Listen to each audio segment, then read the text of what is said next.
Guys? Today I'll be taking a look at Transformers Studio Series Bumblebee movie, Shockwave. So here he is, and I will talk about the box first. A little bit of insight. I ordered this guy on HasbroPulse.com, and he arrived to me within about, I'd say like 2-3 days. Pretty cool figure, don't get me wrong, but we're going to talk about him in a moment. So here's the box art. More artwork of Shockwave himself, big screen inspired. Shockwave commands the Seekers to destroy the launch pad. Anyone who watched the movies would know that. Cybertron falls, yada, yada, yada, yada. Backdrop included, of course. More artwork of him on the side. Here's the top, here's the bottom of the box, and that's that. Of course, he comes with his instruction manual. The transformation isn't that hard, actually, to be honest, but yeah.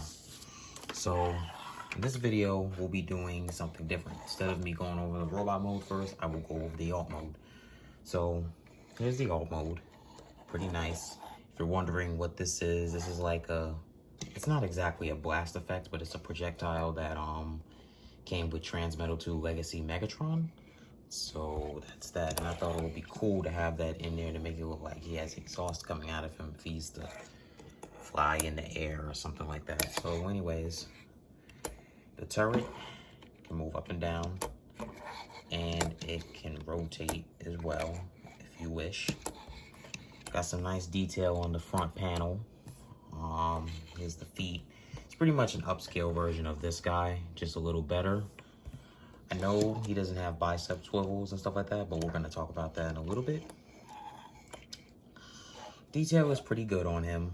I mean, especially given what they were basing him off of, his movie design and Bumblebee movie. Pretty good Shockwave. Pretty good Shockwave alt mode. This is very reminiscent to how he looked in Transformers Prime, which if you've never seen that cartoon before, I suggest you go watch it.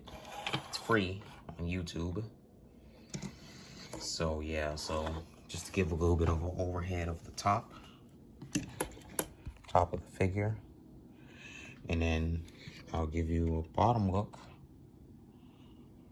All the pistons and gears and stuff like that. So now I'm going to transform him off camera, and then we can really get into his robot mode. So now here we have him in his robot mode. Now, to be honest, he is quite tall. You know, as you can see, I plugged in his cannon. He can hold it with his hand, but the proper way to do it is you want to peg this into the side of his arm, and then the cord, you could attach it right here if you wanted to, but I choose to attach it there because I want it to be long, just to make it interesting. But here's how he looks on the back. Detailing is, I would say, pretty good on him. There are quite a lot of holes in here, but I guess it could work if you wanted to add stuff to him. I guess maybe things that could peg in, maybe extra weapons you might have, or blast effects, I guess, you know. And I'm sure there probably some third-party companies might come up with a gap filler for maybe these parts right here or something, but it's not too bad. Not too bad. Got a little bit of battle damage on him. There is light piping in the head. You can't really see it, but there is actually from the top right here. You know, so now to get into the articulation. So he can bend at the shoulder. He doesn't have the swivel up here, but his arm can swivel. His arm can bend, obviously. He can do the split. I'll show one of his legs. It can split out more, but that's one point of articulation he has. Does he have an ab crunch? I do not believe so. And I don't think he can swivel at the waist. Hold on a second. Let me see. My mistake, guys. He does have an ab crunch, and he does have a waist swivel. He can also bend at the knee, and you get a little bit of articulation in the toe. Now to do a little bit of a size comparison.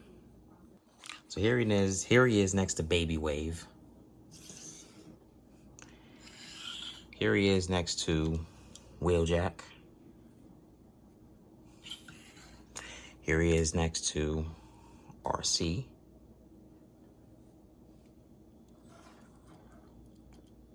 Here he is next to Soundwave. He's a bit bigger than Soundwave.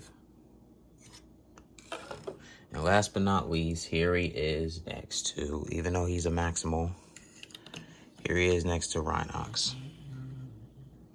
Yeah, it's a big difference in height. Overall, do I recommend this figure?